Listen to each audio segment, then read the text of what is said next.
잘 될 연애도 스스로 망치게 하는 행동. 많은 사람들이 실수하는 부분 중에 하나인 것 같아요. 네. 내가 가장 사랑하는 사람을 지키려면 네. 내 자신을 먼저 지켜야 된다. 그러면 안 되거든요. 저 최악이에요. 그 다음에 헤어져야 돼요. 그래서 자, 오늘의 주제. 잘 될 연애도 스스로 망치게 하는 행동. 누구나 한 번쯤 있죠. 맞아요. 아, 이 참 쓰라린 경험과 아픔일 텐데요. 여러분들도 이 영상 시청을 하시면 잘 될 연애를 순차적으로 그냥 잘 되게 만드실 수 있을 겁니다. 끝까지 시청을 해주시면 좋을 것 같고요. 내가 잘못된 행동을 그르친 적이 되게 많았는데 네. 대표적인 게 어렸을 때는 마음에 대한 조절이 안 되니까 과도한 집착, 과도한 연락 이런 거 있잖아. 상대방의 시간에 대한 존중을 못 해줬던 것 같아.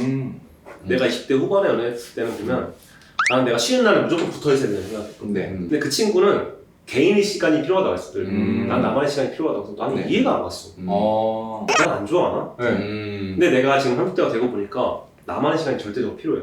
내가 누구를 만나든 안 만나든 아무리 상대를 좋아해도. 저도 이거 되게 공감하는 게 네. 20대 때 되게 안 바빴을 때 있잖아요. 썸녀랑 이렇게 연락을 할 때 우리가 만약에 바쁘지 않으면 막 이렇게 연락 오면 바로 뭐 1분, 2분 만에 이렇게 답장을 한번 할 수도 있잖아요. 네. 근데 그랬었을 때보다 바쁜 와중에 저희가 시간을 내가지고 이렇게 카톡을 딱 이렇게 보내면 그때 그 여성분들의 반응이 좀 많이 다른 것 같아요. 더 좋아했군요. 네. 왜냐하면 내가 그냥 연락할 때 이렇게 마음대로 이렇게 연락할 수 있네라고 그렇게 생각을 하게 되면 자연스럽게 뭔가 상대의 가치가 좀 그죠. 하락되게끔 그렇게 느낀다, 보일 수 있는데 심리적으로. 과연 연락 이런 부분들이 오히려 좀 썸에선 독이 될 수 있지 않았나. 이게 연애라는 게 내가 무작정 노력한다 해서 되는 게 아니구나. 맞아요. 네. 가끔은 한 템포 쉬는 것도 중요하고 내가 나를 돌보는 것도 중요하구나. 그래서 내가 옛날에 정말 너무 내가 널널히 좋아하는 얘는 나를 왜 이렇게 열렬히 안 좋아할까 생각했던 적이 있는데 그때 헤어지고 나서 어떤 문구를 봤냐면 내가 가장 사랑하는 사람을 지키려면 네. 내 자신을 먼저 지켜야 된다. 내가 분명히 걔랑 사귀기 전까지는 내가 중심이 단단했는데 네. 걔를 만나면서 내 중심이 흔들린 거야. 네. 그러니까 걔가 생각했던 내 멋있던 그 모습이 없어진 거지. 맞아요. 중심이 나는 그래서 흔들리구나. 오히려 만날수록 내가 더 멋있어져요. 더 멋있는 모습을 지켜야 된다 생각해. 썸에서 연애로 넘어갈 때 진짜 중요한 부분인 것 같아요. 어느 정도의 약간 맞아. 이 사람이 연애하고 싶다라고 생각이 드는 게 살짝의 뭐 환상이라고 표현하기 좀 적절하지 않을 수 있지만 그런 기대감이 있어야 된다고 저는 생각하거든요. 근데 그러려면 모든 걸 다 썸에서 모든 걸 다 보여주면 연애가 그려져 버리니까 좀 매력이 더 떨어져 볼 수 있는 거죠. 그치. 그래서 좀 더 아까 대훈님 말씀하셨던 것처럼 좀 보여줬다가 좀 이제 한 템포 쉬어줬다가 사람마다 마음의 속도가 다르거든. 네. 나는 사람마다 맞죠. 마음의 속도도 맞춰줄 수 있는 게 필요한데 그게 특히 남자가 여유가 있어야 돼. 맞아요. 남자는 기다려줄 줄도 알아야 되고 네. 맞춰줄 줄도 알아야 되고 여자가 잠깐 쉬다가 잠깐 쉬었다 갈 줄도 알아야 돼. 근데 저는 이게 그게 맞춰 가려고 이게 의식적으로 하는 것도 되게 좋은데 그게 조금 어렵다고 하면 바쁘게 사시는 게 방법이라고 그치. 생각해요. 단계적으로. 네, 바쁘게 살다 보면 아까 말했듯이 뭐 내가 연락을 하고 싶어도 바빠서 못 할 때가 있잖아요. 네. 그게 오히려 그 시간이 좀 한 템포 이렇게 쉬어갈 수 있는. 자연스럽게. 네네. 맞아요. 여성분이 유일하게 질투를 안 하는 상대가 일인 것 같아요. 왜냐면 맞아요. 미래의 결혼까지 생각한다고 했을 때 일을 열심히 하는 건 결국에 본인을 위한 거라고 생각하는 심리가 좀 있지 않을까 싶어서 그래서 바쁜 와중에 이제 상대에게 시간을 내서 연락을 했을 때 일단 그거에 대해서 가치 있다고 느끼시는 이유가 좀 그런 부분이지 않을까. 맞아요. 네, 네. 그래서 그걸 좀 잘 또 표현해주면 더 좋을 것 같아요. 그러니까 무슨 말이냐면 내가 바쁜 와중에 너한테 이렇게 연락을 했다라는 거를 이제. 근데 이것도 이제 그 조절을 잘해야 되는 게 그게 핑계가 될 수 있을 것 같아요. 일이 바쁘니까 너한테 이렇게 조금만 연락해도 돼라는 합리화를 하지 않는 선에서 그러니까 진심으로 네네. 이럴 땐 일하고 일을 안 할 때는 상대에게 이제 좀 집중할 수 있는 이런 좀 밸런스를 좀 네. 잘 내 맞추는 포인트는 그래서 네. 조급해하지 않는 게 중요한 것 같아. 그 단어가 중요해. 여유라기보다는 조급해하지 않는 마음. 그런데도 불구하고 너를 신경 써주고 있는 마음. 나는 그게 정말 어떻게 보면 많은 사람들이 실수하는 부분 중에 하나인 것 같아. 네, 맞아요. 특히 연애를 많이 안 해볼수록 그 너무 좋으니까 또 마음이 왔어서 조급해. 카톡 답장 없으면 또 하고 또 하고 전화하고 안 받으면 또 하고 그러면 안 되거든요. 저 최악이에요. 그럼 점수 계속 깎아먹어. 그러면 그냥 그 다음에 헤어져야 돼요. 그래서 저는 과한 연락이라고 말씀해 주셨잖아요. 저는 좀 과한 호감 표시라고 좀 생각해요. 근데 마음 표현? 이게 어떻게 보면 그 과한 연락이랑도 이제 되게 비슷하지. 비슷하죠. 왜냐하면 내가 호감이 있으니까 계속 연락하고 싶은 거니까. 네. 근데 저 같은 경우는 좀 뭐 예를 들어서 칭찬이 좀 많이 예시가 될 것 같아요. 칭찬 우리 되게 좋잖아요. 네. 누구는 칭찬 안 좋아하는 사람 없는데 이 칭찬이 과하게 되면 이것도 또한 이제 부담으로 느낄 수도 있는 부분들도 있고요. 아니면 좀 이 관계가 주도권 자체가 완전 그 여성분한테 좀 넘어갈 수 있는 네.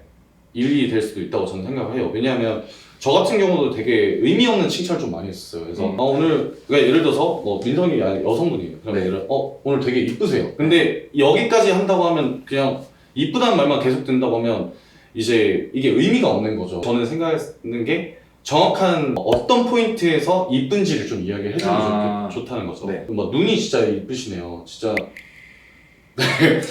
잠시 네네 구체적인 이제 칭찬이 필요하다. 근데 그게 너무 빈번해지면 또 부담으로 느낄 수 있다라고 저는 좀 생각을 해서 좀 진짜 확실하게 칭찬할 때를 좀 잡아서 디테일한 칭찬을 해주는 게 네. 좋지만 그걸 너무 과하게 많이 하진 말자 우리가. 오늘 형님의 머리 스타일이 이렇게 네. 하늘로 솟구친 이 포인트가 되게 자신감이 있어 보이시고 되게 남성스럽고 되게 멋지신 것 같아요. 역시 약간 이런 느낌? 네 역시 교육 사업에서 이제 대표님 하시니까 바로 적용이 빠르신 것 같아요.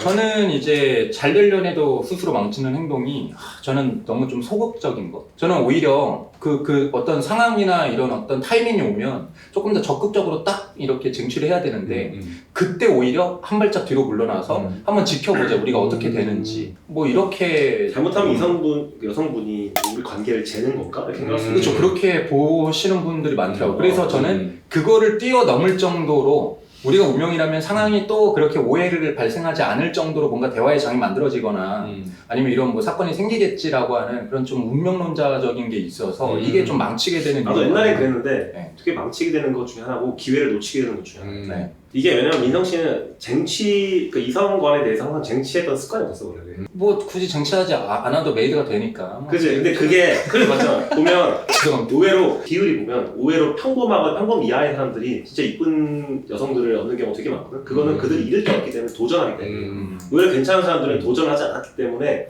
그런 미인들을 얻지 않는 경우가 되게 많아. 그래서 나는 그런 도전들을 해보는 습관을 들이는 게 중요하다고 생각해요. 근데 자존심이야 이게 다. 자존심을 내려놔야 돼. 원래 진짜 멋있고 용기 있는 건 안 될 것 같아도 두드려보는 게 진짜 멋있는 거잖아요. 근데 막상 하고 보니까 별거 없어. 그냥 거절당하는 게 창피한 게 아니라 내가 용기 내지 못하는 게 정말 창피한 거야. 내가 이 여성분한테 말 거는 것 자체가 좀 두려울 수 있잖아요. 근데 그럼에도 불구하고 내가 먼저 좀 다가가서 이야기해보고 근데 그랬을 때 싫다고 이제 반응을 한다고 하면 제 마음은 상실할 수 있지만 또 다음에 또 도전할 수 있는 거고 피드백 할 수 있는 거니까. 내가 민성 씨한테 늘 말했지만 힘을 뺄 필요가 있다고 느끼는 게 네. 무너져 봐야 돼. 맞아. 나도 되게 많이 무너져 봤기 때문에 지금 엄청 내려오는 거거든. 그럼 청엽이 형한테 고백 한번 해보고 쌓이면 이제 그렇게 한번 제가 성장에 도움이 될 수 있도록 하겠습니다. 진짜 내려놓으면 별거 없어. 네. 근데 내려놓는다고 해서 내 자존감이 내려가는 게 절대 아니고 오히려 내 자존감이 거꾸로 올라가. 저 이거 너무 공감해요. 10번 찍어 안 넘어가는 건 없다고 하지만 네. 안 넘어갈 수도 있지만 네. 한 번도 안 찍어보면 절대 안 넘어가. 네. 아 그리고 내가 지금 얘기하면서 또 하나 생각한 게 있는데 네. 사람이 무슨 척을 하면 안 돼. 처음에는 먹혀. 네. 근데 알아갈수록 그 사람의 본질적인 모습이 나오거든. 그럼 여기에 사람이 일관성이 없어 보여. 네. 그럼 여성분들은 얘 뭐지? 난 처음에 A라는 모습에 반했는데 네. 알고 보니까 B인 모습인 거야. 그럼 오히려 매력이 거꾸로 완전 강하네. 네. 오히려 나는 그거를 바에는 솔직하게 내가 네. 부족한 대로 그 대신 네. 부족하지만 그럼에도 불구하고 너를 좋아한다는 거를 보여주는 게 더 여기 있는 모습이지 않을까? 이 사람에 대해서 생각한 거, 그러니까 상대가 느낀 거, 그리고 이제 이 사람 본인이 생각하는 거, 그리고 실제 행동하는 거, 이 싱크로율이 맞았을 때 호감이 더 높아지는 것 같아요. 그 일관성이 진짜 중요해. 여성분들 볼 때 네네. 일관성이 무너진 남자는 네. 매력이 없다고 느껴. 맞습니다. 오늘 가볍게 한 4가지 정도 얘기해봤어요 우리가. 네. 이런 것들만 사실 하지 않아도 그냥 한마디로 냅둬도 그냥 알아서 굴러가는 연애인데 이 4가지만 피해도 기본 이상은 갑니다. 그러니까 만약에 자기가 이런 4가지를 하고 있다 그럼 당장 멈추고 파이팅. 영상이 도움이 되셨다면 좋아요와 구독, 그리고 도움이 안 됐어도 좋아요와 구독, 그리고 댓글과 알람 설정까지 해주시면 감사하겠습니다. 이거 생각보다 내용 되게 괜찮았어. 나 생각보다 많이 인사이트들이 많았어. 나 이번 인사이트 잘 터진 것 같아. 이거. 네. 그리고 내 분량도 좀 신경 쓸 거.